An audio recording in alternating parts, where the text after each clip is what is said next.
Ragazzi, Asher Racing Artura Sport, il mio tesoro. Ragazzi, scherzo, spero piuttosto che abbiate apprezzato il mio shorts di qualche tempo fa, che ho creato proprio perché ho adorato dal primo momento che l'ho visto la serie McLaren di Asher. Ma come dico sempre, banda alle ciance, sigla!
Le gambe delle donne, 77.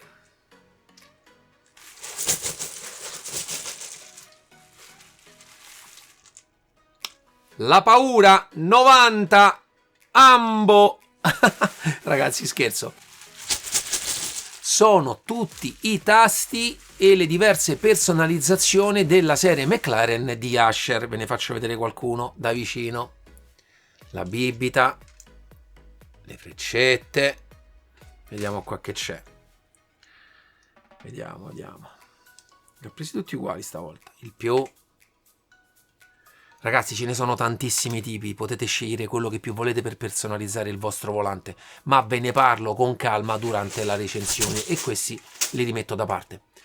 In realtà il packaging che mi è stato mandato non è quello ufficiale, perché ancora lo stanno preparando, ma al suo interno sicuramente troverete tutta la serie di ricambi tasti che possono essere messi sul volante, il cavo USB, Type-C e USB tipo 2 per poterlo ricaricare e per la configurazione con SIMAB, e questi due piccoli gadget per poter togliere i vari pulsanti, ma al momento non sono la release ufficiale perché sicuramente verranno fatti in metallo, e tutta una serie di adesivi per andare a personalizzare il vostro volante.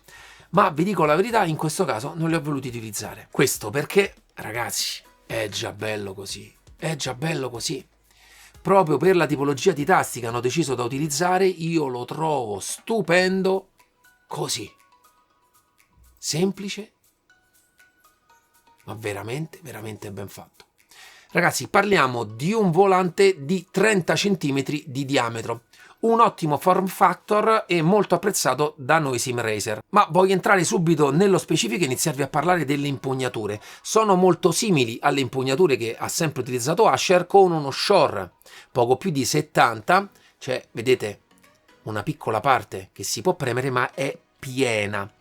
A livello di form factor sono molto simili alle precedenti, ma cambia lo smusso qui sopra, che è un pochino più accentuato, e lo spazio che c'è adesso per il pollice ancora più abbondante. Vi faccio vedere con la mia mano come sta. Vedete? Sta così e c'è comunque ancora un pochino di spazio. Approfitto e vi faccio vedere anche quello che utilizzo con il mio F64.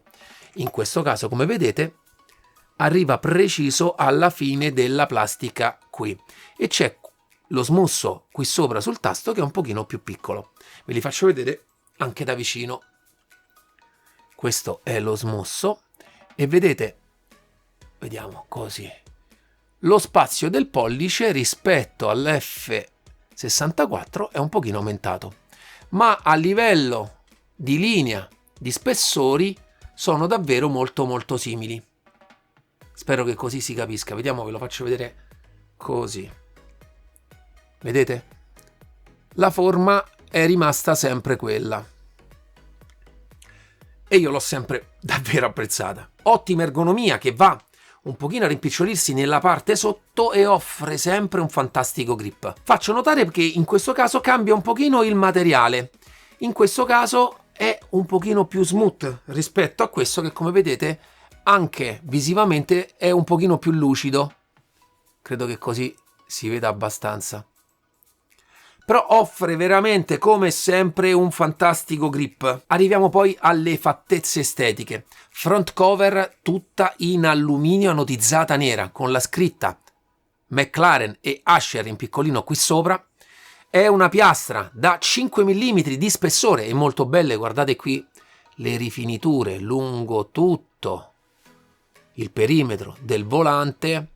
Offre veramente un bel livello di design del prodotto. Sempre stessa finitura dell'alluminio spazzolato nella parte frontale che conosciamo già nei prodotti di Asher. Arriviamo adesso ad altre novità introdotte nella linea McLaren, i nuovi pulsanti. Vi faccio vedere e sentire il click. Sempre, ragazzi, pieno e che va a indurirsi nell'ultima parte fino ad attivare il feedback. Ho sempre apprezzato questo genere di feedback dei loro volanti. Approfitto e vi faccio vedere anche quello sull'F64. Vedete, c'è sempre questa prima parte piena e poi si attiva il feedback. In realtà è un pochino più lunga su questo la corsa rispetto a questo, ma hanno mantenuto la stessa tipologia di feedback. Bello pieno. Naturalmente anche come diametro sono un pochino più grandi, la forma è totalmente diversa e anche la corsa è leggermente meno rispetto alla serie F. E in questo caso proprio i pulsanti sono tutti personalizzati, vedete, con queste immagini che permettono il passaggio della luce RGB dei LED dietro. Naturalmente sono tutti personalizzabili nei colori e per andare a sostituirli bisogna togliere questa cover in plastica, ve la faccio vedere, che va a dare questa linea proprio al volante, a mio avviso esteticamente molto bella. Vanno tolte 4 viti, tolto questo pannellino in plastica, si accede totalmente al pulsante e tramite quei gadget che vi avevo fatto vedere prima si va a togliere il pulsante. È un'operazione, ragazzi, di 5 minuti per cambiarli tutti, poi decidete voi quello che più vi piace, ce ne sono veramente tanti. Ma in questo caso non mi viene da dire delle cover perché sono proprio l'intero pulsante, anche se vi faccio vedere poi all'interno com'è il reale meccanismo di questo genere di pulsanti. Il feedback è molto molto bello. Apprezzo poi sempre che le viti utilizzate per queste cose sono delle Torx, perché secondo me danno la possibilità di essere avvitate e svitate con maggior facilità, e in più sono più durature nel tempo rispetto, secondo me, alle brugole. Ma poi la linea estetica, ragazzi, di illuminazione del tasto fatto in questo modo è veramente di un altro livello, ve lo faccio vedere, giudicate voi. Molto molto belli. Che dite? Riaccendiamo? Sempre poi nella parte frontale abbiamo due funky switch multidirezionali, rotabili e premibili, sempre con la parte del cover cap in alluminio, in questo caso anodizzato blu. Come vi ho detto, per quanto riguarda la personalizzazione delle colorazioni si fa tramite SIMAB. In questo caso vi consiglio sempre di collegarlo tramite il cavo USB e attivare SIMAB, ma ho fatto un video per voi. Eccoci finalmente su SIMAB, vi faccio vedere come si aggiunge la periferica. In questo caso il McLaren Artura Sport SC lo troviamo direttamente in prima pagina, altrimenti lo andiamo a cercare. Selezioniamo OK e ve lo ritrovate già qui. E come vedete corrisponde già il tipo di illuminazione. Nella prima schermata possiamo già andare a scegliere diversi preset. Sempre nella prima schermata possiamo, come vedete, aumentare o diminuire la luminosità. A questo punto poi possiamo, pulsante per pulsante, andare a scegliere un colore diverso. E una volta selezionata la modalità di illuminazione possiamo salvare il nostro preset per andarla a richiamare velocemente. A questo punto sbizzarritevi come meglio credete.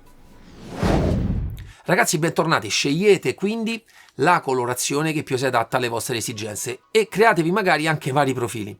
Parliamo adesso della back cover, tutta anche in questo caso in alluminio ricavato dal pieno, e sempre molto bella la parte dello smusso che dà una linea e un tipo di effetto di lavorazione molto piacevole. Nella parte sotto troviamo il pulsante di accensione, il connettore USB Type-C per poterlo ricaricare, perché in questo caso c'è una batteria che offre un funzionamento di 800 ore prima di poterlo ricaricare, e ragazzi vi dico, io l'F64 che ha lo stesso sistema, io ancora lo devo ricaricare per la prima volta. E la parte di antenna per la connessione Bluetooth, sì, perché in questo caso è la versione wireless per SYNCUBE, e in questo caso all'interno ha la scheda di SYNCUBE versione 2, cioè quella che permette sia il funzionamento delle palette ma anche delle frizioni.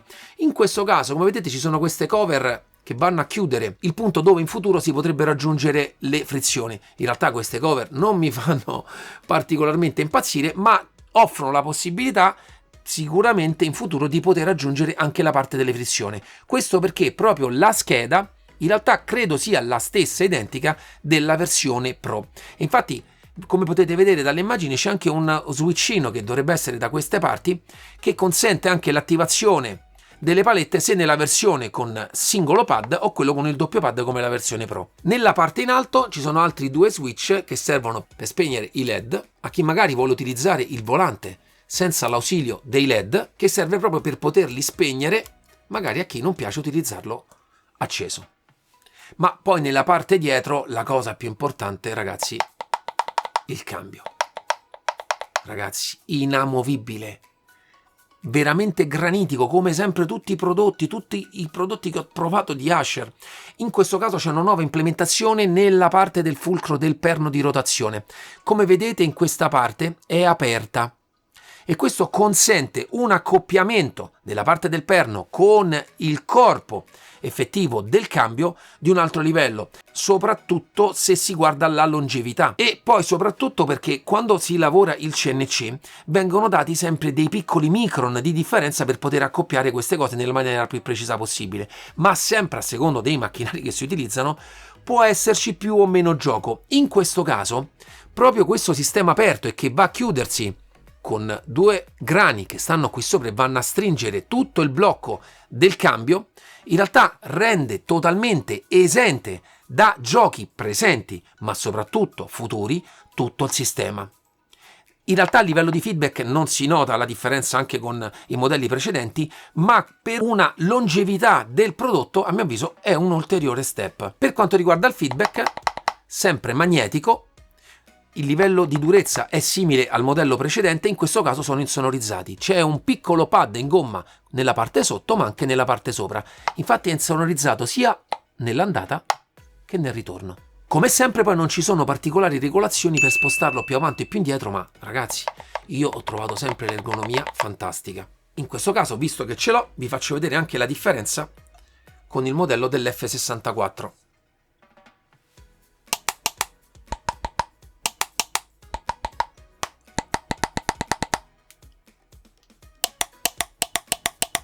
Nella serie F sono un pochino più rumorose. Naturalmente vi faccio vedere queste differenze perché saranno due linee totalmente distinte di prodotti, la serie F e la serie McLaren. Entrambe andranno a comporre quella che è la nuova line-up di Asher. Altra differenza rispetto alla serie F è che l'azionamento in questo caso viene effettuato con un sensore di Hall. E ragazzi, faccio presente che proprio questo cambio sarà lo stesso che anche verrà montato nel volante Artura che correrà nei campionati GT. Ultimo aspetto di cui volevo parlarvi è l'attacco del quick release.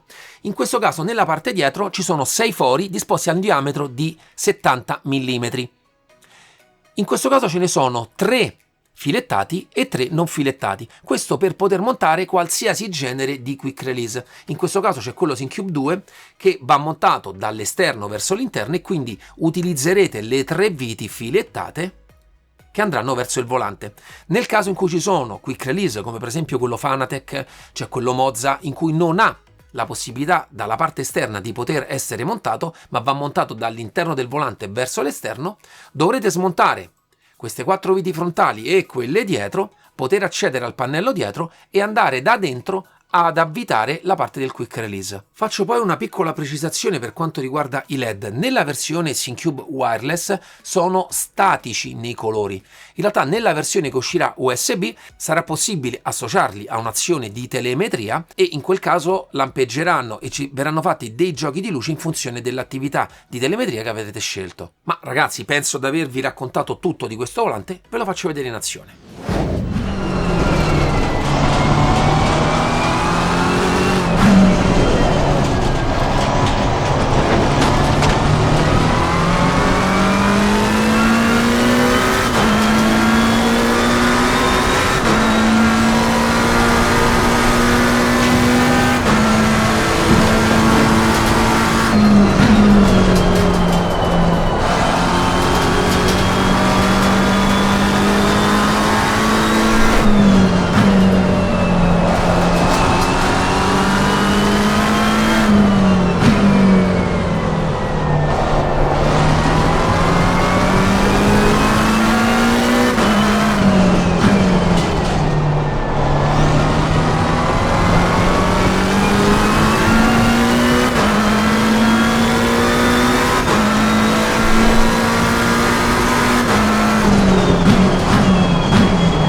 Ragazzi, bentornati. Arriviamo alle conclusioni finali. Sapete che sono molto legato ad Asher, anche perché dal mio punto di vista fa parte come Granity Device di quello che sono gli inizi del mondo della simulazione di alto livello alla portata di tutti e che per la prima volta ha portato un livello professionale nelle case di molti di noi. Mi ero già innamorato a Norimberga quando sono stato alla fiera, mi sono rinnamorato a Dortmund alla fiera a cui sono stato quest'anno e sono veramente contento di averlo potuto testare con mano in questi giorni a casa mia. Questo perché il form factor da 30 è anche uno dei miei preferiti.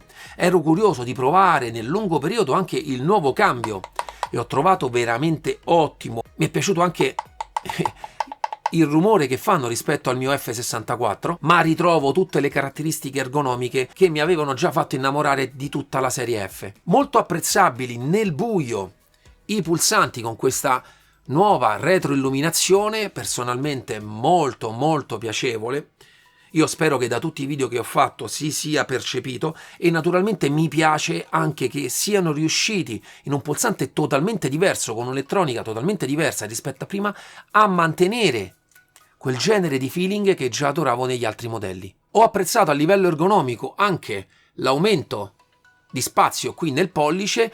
Secondo me è uno degli aspetti più importanti nei volanti, soprattutto quando si hanno mani grandi come le mie, ma credo che sia apprezzabile nelle mani di chiunque, perché è lo spazio più importante che dà proprio un livello diverso di ergonomia quando guidate. Ragazzi, naturalmente è un prodotto che costa 839 euro più spedizione, ma è un prodotto che nasce dalla collaborazione con McLaren.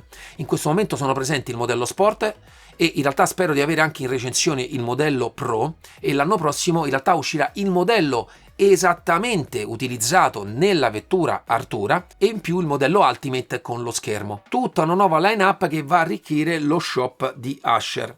Naturalmente lascerò tutti i link in descrizione per poterlo acquistare. Sarei curioso, perché so che tanti già sono innamorati di questo volante, di sapere quindi nei commenti cosa ne pensate, se vi è piaciuto anche il modello Sport. Naturalmente ringrazio Martin Asher, ma in realtà ringrazio anche Marcel e Lucas che credono nel mio canale e mi danno la possibilità di recensire i prodotti della serie Asher Racing.